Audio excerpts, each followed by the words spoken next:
Good afternoon. Thank you very much for having me. Your city is beautiful, your country is wonderful, so I'm really pleased to be here. I don't know if you saw the earlier pictures of Gavin and I as they were displayed on the screen, but we both followed rule number 1, which is send a picture that's at least 5 years younger from what you're going to present at. Gavin's looked a lot better with the longer beard, like he was Harley Davidson. I just looked much younger than I am at this point. So I'm actually going to jump off of 2 things that Gavin did at the end of his presentation. One, he was asking questions, and I'm actually going to ask some audience questions here. And then the second thing was more of a point, which is how hard this work is. And I think we all get that, and I'm going to highlight some of that in my slides too. But the question that I want to ask all of you, and this is going to come from a United States perspective, so apologies for going across the Atlantic for this, but school shootings in the US, do you think they are, let's just say relative to about 10, 15 years ago, up, down, or about the same? Up, okay. I think they are probably actually about the same and up a little bit. How about school violence in the United States? So if you take out school shootings, school violence in the United States, up, down, or about the same? Down, which is interesting, right? So school shootings remaining at least the same, if not increased, but general school violence, if you remove the school shootings, which I know is a hard one to think about, is down. Now, and I actually don't know the answer to this question, why would it be down relative to 15 or 20 years ago? Since I don't know the answer, you really could say anything, and I would agree with you and just probably suggest that you're right, because it takes the focus off of me. But what might you think would be some reasons why school violence is down? Said another way, what are we doing in the schools that has helped keeping it actually at a level that continues to decrease relative to 15 or 20 years ago? Yes, good. But is it just preventative programs at the classroom level, or do you think it's more than that? Yes, complex is in my second slide. Terrific. You're hitting on something there, right? I'm looking over at Tim and I'm looking at Mark, who know very much about PBIS and MTSS, and I know they talked about it this morning. I would posit that school violence is down because there are more systemic, structural frameworks being applied in schools in a way that weren't 15 or 20 years ago. So maybe 15 or 20 years ago, we had a couple classroom prevention programs, and that's helpful at the classroom level. But school violence, if you hear the first part of it, is school, right? So the violence happens across the school. And if you really want effective prevention and intervention programs, you need something that is at the entire school level. It has to cut across the school. It can't just be in a couple classrooms. Okay, I don't have that many more questions to ask you, but I do have some. What do you think doesn't work to reduce school violence? Sorry. Suspensions. What did you say? Say it again. Doing nothing. Yeah, that doesn't help. Very good. What is a knee-jerk reaction to trying to reduce school violence? So if you see it in, let's just say there's a lot of media or news stories about school violence, what will most people want to do immediately to reduce it? I'm sorry? Segregation, sure, yeah. Security measures such as? Frames, metal detectors, yes, exactly, metal detectors, right? Well, if there's a lot of violence here, we'll just catch it coming into the school, problem solved, we've done our job, right? It is a very interesting adult response to a complex problem. We have a simple solution to this. It's crazy we hadn't thought about it before. We'll put in metal detectors, we'll be fine. That violence will plummet and we'll all pat ourselves on the back, except it doesn't work. So just highlighting what I said earlier, it has decreased in the United States, which is a really important thing to think about. Because sometimes I think we get very captured by what we think is happening, right? We hear the anecdotal stories, we see the media stories, and we then just go right to this is now an epidemic, it's awful. Except if you look at the data, again, just in the US school system, it's decreased. That said, it is a really, really important problem nonetheless. So even if it's decreasing, the fact that it's existing in the schools and the negative impact it has on so many people, because it's the kids themselves, obviously, but it's the families, it's the educators in the school system, it's society at large. It's a really big problem. So here are just some graphs that you all can see about the decline in school violence back if you go, I suppose it's about 10 years ago, 2012, 2013, to where we are in 2022. Clearly, probably 2020 and 2021 are related to kids not being in school because of COVID. But still, that's a nice linear line to some degree going across left to right. And again, something we may not think about because bullying gets talked about quite often is actually the number of reported instances of it has decreased too.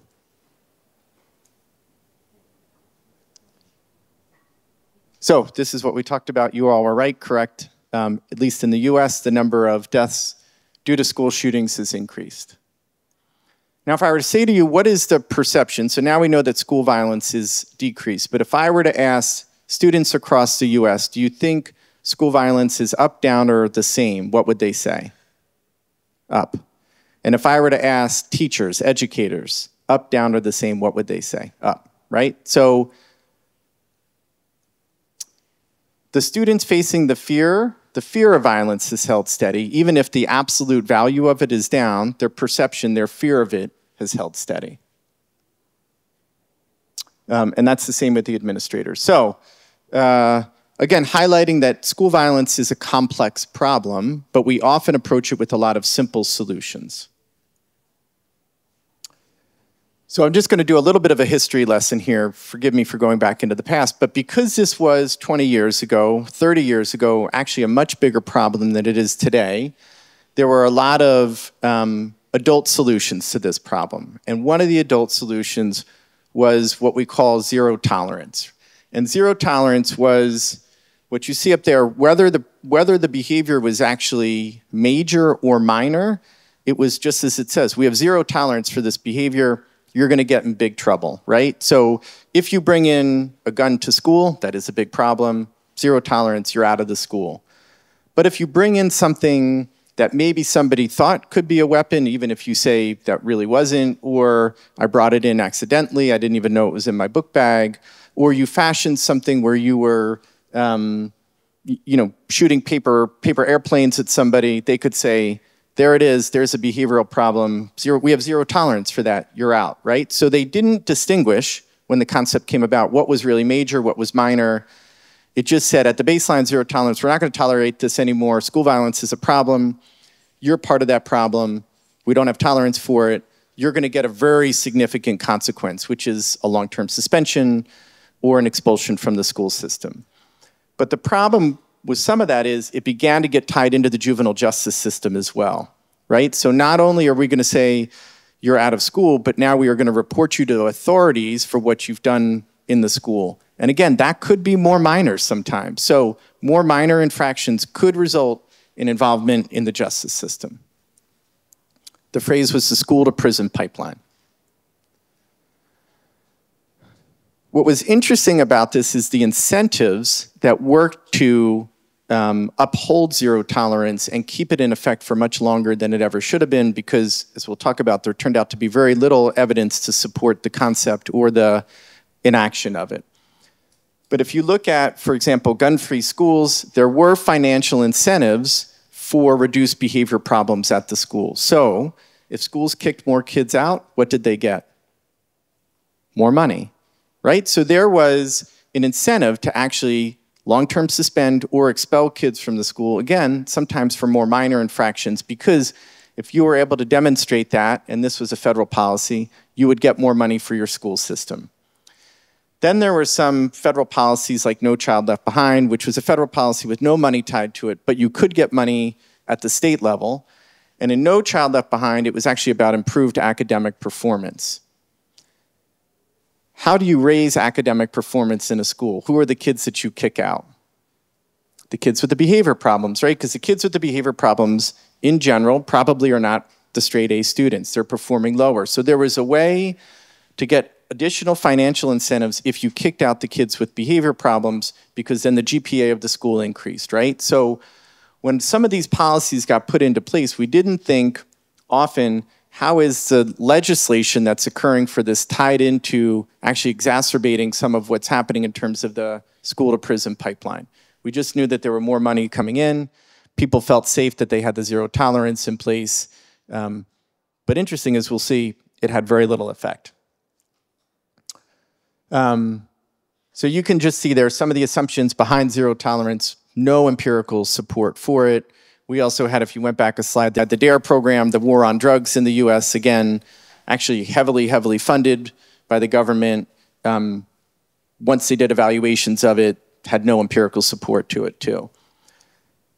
But if you look at that, if you look at the adult perspective, right? If kids are engaging in disruptive behavior, you just need to provide the consequences. If you provide the consequences, they will stop that behavior. Seems, I think, to me, actually a very rational, reasonable thought, and if you're not in the mental health field, it would be hard to disagree with it, right? So then why did it not actually deter kids from engaging in that type of behavior? If you think about, just for example, a long-term suspension, you send a kid home from school for a week. What do they do during that week? Intense rehabilitation for their disruptive behavior? Right? The parent says, for 8 hours a day, we're going to put you in this room, and we're going to coach you up about how not to be disruptive. No, usually it was like the kid could watch TV for 8 hours a day, they could stay up late at night, they could sleep in. It turned out not to really feel like much of a consequence to them at all. And for some of these kids, they weren't super engaged in school to begin with, right? So just saying zero tolerance for your disruptive behavior, you get kicked out. Kids thought, this is like a mini holiday that I just got, right? I don't have to be in math class Monday through Friday. In fact, I have to do very little math at home, none at all. Because a lot of the parents, when you kick them out, they don't know what to do with the kids. Frankly, a fair amount of the parents are working, but they don't know how to deal with the disruptive behavior. Okay, what is a better assumption? And this is Gavin's point, is that it's actually very hard, right? There are solutions for this, but they do require hard work. Use of metal detector security measures tends not to work.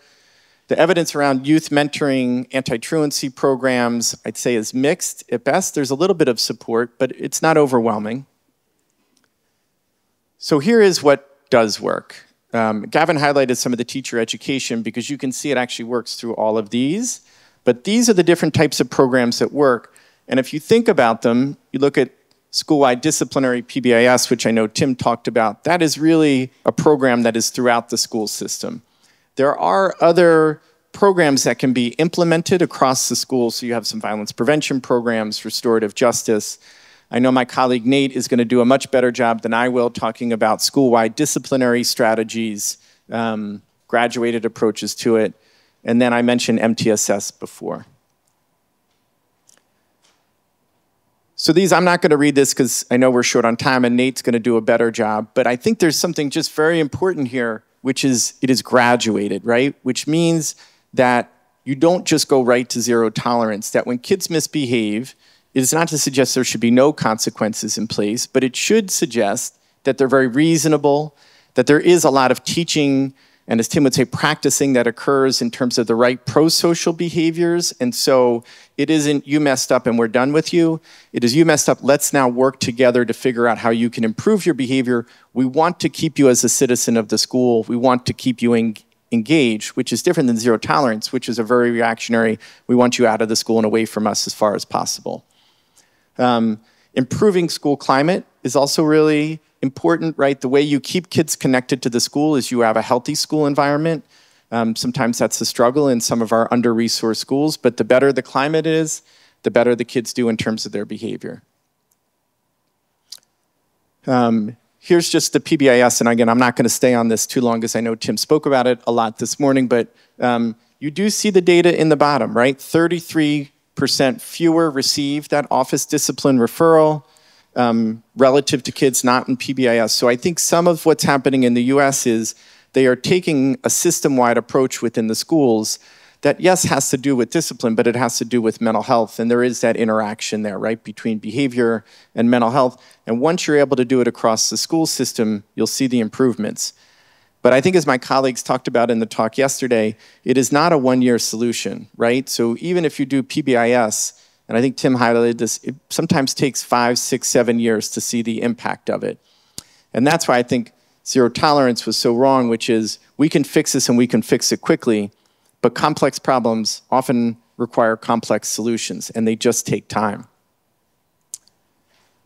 There are many violence prevention programs. I'm only going to highlight a couple here. I do have some resources at the end that talk about websites that you can go to find these. So violence prevention programs do have some evidence to it. One thing that I learned from Mark over my many years working with him is it's only when it's done well. So to have a program and to implement it, but implement it poorly and without any fidelity, you're unlikely to get much change. But violence prevention programs with evidence, when implemented well, which is hard, do show some positive effects. There's just some nice pictures, so you don't have to hear me talking as much. Restorative justice programs is a relative recent development. I mean, I think more in the past 10 or 15 years is when you've seen these get a lot of attention, but I really like them because it talks about sort of that second approach, that those directly involved are going to come up with the solutions to the problems that they're having. Whereas again, think about zero tolerance. You expel a kid or suspend a kid. Probably halfway through that week of them being home, the narrative in their mind changes from I did something I shouldn't have to maybe this was somebody else that did something. This wasn't even really my behavior. They just misread the situation. Restorative justice gets people in the room together to work it out. And I think that's a healthy problem-solving approach. You can see there, and I won't go through all of it, but it does involve not just the victims, but a lot of the community members too. And I think this is really good because this is our instinctual reaction on the left as adults in the school setting. What rule did you break? Who did it, you or you, right? What punishment do they deserve? And again, you do take that approach, which is too often used, you're not going to get positive outcomes. Here's the second way to look at it. Who was hurt in this situation? What are their needs? How can we support them? Who has the responsibility to make right and to heal this relationship so moving forward, it's not going to fester? And that's teaching on the right. That is not teaching on the left. That's just a reaction. MTSS is really good because it provides collaboration with the families, with the community. It's a strength-based approach. It's not reactionary. It's proactive, which is really good. And it's based on prevention and intervention. This is a slide I stole from one of Mark's papers. I'm surprised I'm even attributing it to him. I was going to try to take credit for it myself, but it just highlights as you go across from left to right all that you actually do need to have a really safe school environment. So again, it is hard work and it takes time, but it is doable. All right. Just at the end, you'll be able to access these slides, but I have a lot of resources. Sometimes I think going in context really matters in the schools. So some, for example, violence prevention programs, when you look at them, they may make sense depending on whether you're elementary, middle, or high school, and that it fits your context, and others may not.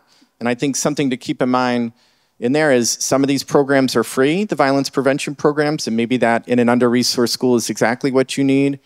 Others are going to be quite costly and expensive, and if the funding is there, maybe that's the better option. But it is context dependent.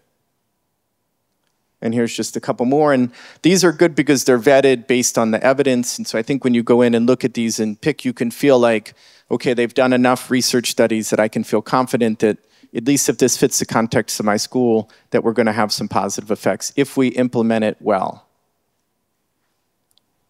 Okay, thank you very much. We're not going to take questions, right? Thank you.